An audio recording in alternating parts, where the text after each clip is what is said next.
Welcome back to the Deep Dive. Today we're going to be cracking open chapters 3 and 4 of the Economic Survey 2025. Ooh, yeah. Sounds exciting. It is. There's some really fascinating stuff in here. I bet. What are we looking at today? We'll get ready for a deep dive into the wild world of global trade. Okay. The sneaky tricks of inflation. Oh. And you won't believe this. What is it? We'll even uncover some surprising truths about the humble tomato and the onion. You're kidding? I'm intrigued already. It's going to be a wild ride. I'm buckled up. So you know how there are all these trade restrictions popping up globally? Yeah, it's like every day there's a new headline about some trade war or tariff or something. Right, and the survey actually mentions over 24,000 new restrictions between 2020 and 2024. Wow, that's a lot. It is. So is this a sign of all-out trade wars, or are we just seeing some strategic jostling for position? I think it's more like a giant game of economic chess, you know, where each country is trying to secure its advantage. Oh, that's an interesting way to put it. Yeah, it's not quite a full-blown trade war, but definitely some serious maneuvering happening. Makes sense. And, the survey also talks about this thing called geoeconomic fragmentation. Yeah. That's a little intimidating. It can be. Mm-hmm. It basically means that instead of a world where everyone freely trades with each other Right. based on who has the best product, Yeah. things start to get divided up based on political alliances and strategic interests. Oh, I see. So, it's not just about economics anymore, Mm-hmm. but about who your friends are, Right. which, can make things really unpredictable. Especially for countries like India that rely so heavily on global trade. Exactly. And, on top of that, Yeah. we've also got all this policy uncertainty that the survey talks about. Oh, yeah. That doesn't sound good. It's like trying to hit a moving target, Right. Businesses are constantly wondering what's next. Yeah. And that makes them hesitate to invest in trade. Makes sense. They're just not sure what the rules of the game will be tomorrow. So with all this uncertainty going on, how is India managing to stay afloat in these choppy waters? They've been surprisingly good at finding new markets for their exports. Oh, yeah. Did you know, for instance, that Indian companies are now exporting nuclear reactors and parts to 14 new markets? Wait, nuclear reactors? Yeah. That's not something you hear every day. It's pretty impressive, right? It is. I mean, what's driving that demand? I think it's a sign of a couple things. Like what? First, India's growing technological capabilities. Hmm? They're not just a source of cheap labor anymore. Mhm. They're providing some really sophisticated technology. Okay. And also, I think it shows their ability to adapt to a changing global landscape. Okay, so they're making moves on the global stage. They are. But how's India's overall trade performance looking? They're holding their own. Okay, good. Yeah. And this survey actually highlights something called net service receipts as a key factor in their success. Okay, I'm not an economist, so can you break that down for me?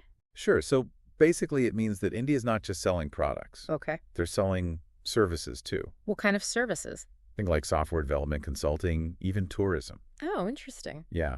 And they're doing really well in these areas, which is helping their overall trade balance. So it's like diversifying their portfolio. Exactly. Not just relying on manufacturing exports. That's smart. Yeah, it is. But what about the less glamorous side of things, like their current account deficit? Well, that's something they're definitely keeping an eye on. Okay. But the good news is their external debt situation is pretty stable. That's a relief. Yeah, it gives them some breathing room. Yeah, to navigate all these challenges. Right. Okay, so the survey also talks about foreign direct investment, or FDI. Right. I know it's a big deal. It is. But can you help me picture what that actually looks like? Sure. Like on the ground? Well, it can be a lot of different things. Okay.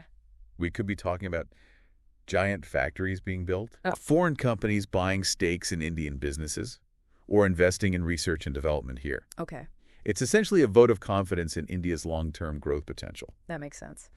But, the survey also mentions these repatriations. What are those? Well, it sounds like the opposite of investment, right? Yeah. So basically, it means taking money out of India. So is that a bad sign?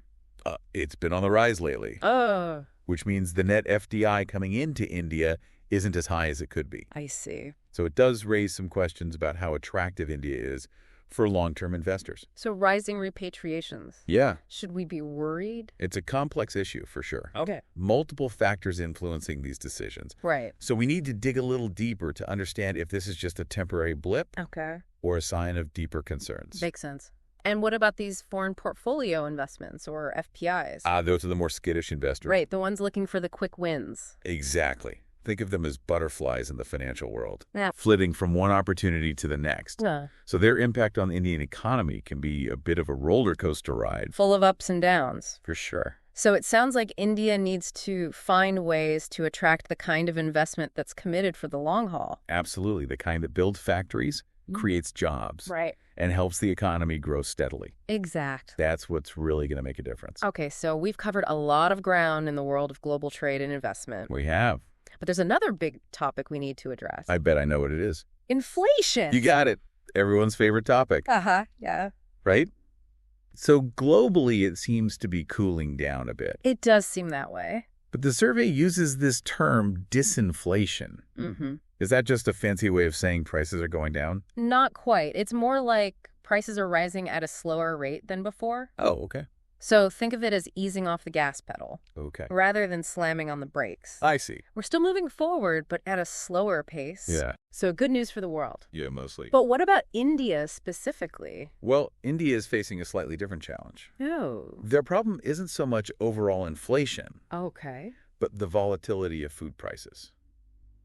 That's interesting. And that has a much more direct impact on people's daily lives. Right, because everyone needs to eat. Exactly. So we're talking about basic staples here, right? Absolutely. The kinds of things everyone needs. And it's not just that prices are rising. Right. It's that they're spiking suddenly. Exactly. Those sudden sharp spikes make it really hard for people to budget and plan. I can imagine. And you know what the survey specifically calls out? What's that? Tomatoes and onions. Seriously? Yeah, as prime examples of this volatility. I mean, those are kitchen staples in India. They are. So what's going on with those prices? Well, it turns out that extreme weather, like heat waves, Oh, right. Climate change. yeah, exactly, has really hit tomato and onion production in India. And that leads to those sudden price spikes. So climate change is messing with our curry now. It kind of is. It's a reminder that food prices are incredibly sensitive to all these environmental factors. It's a sobering thought. It is. It really highlights how interconnected all these global challenges are. Right. Climate change impacts agriculture, Yeah. which leads to food price volatility Uh-huh. and ultimately hits people where it hurts. Right, in their wallets and on their dinner plates. Wow. So what can India do about this food inflation roller coaster? Well, they need to tackle it from both sides, supply and demand. So make sure there's enough food to go around and also manage those price spikes. You got it. Sounds like a tall order. It is, but it's not impossible. It requires some clever policy moves. Like what? Well, like improving supply chains, investing in agricultural technology, and finding ways to better predict and manage the impacts of extreme weather. So it's about building more resilience into the system. Exactly. Not just reacting to crises, but anticipating them. And that's where the economic survey can help, right? Exactly. By analyzing these trends and highlighting potential risks, it can really guide policymakers towards more effective solutions. That's amazing. So it's not just a bunch of dry economic data. Not all. It's like a roadmap for India's economic future, You could say that. a tool to help them navigate these really complex issues. Right. And ultimately chart a course for sustainable and inclusive growth. I like that. Me too. Well, we've covered a lot of ground today. We have. From global trade wars to the humble tomato. It's been quite a journey. It has. And it's amazing how much we've learned from just these 2 chapters of the economic survey. It's fascinating stuff. It is. It really paints a picture of the challenges and opportunities facing India right now. It does. And that's just the beginning.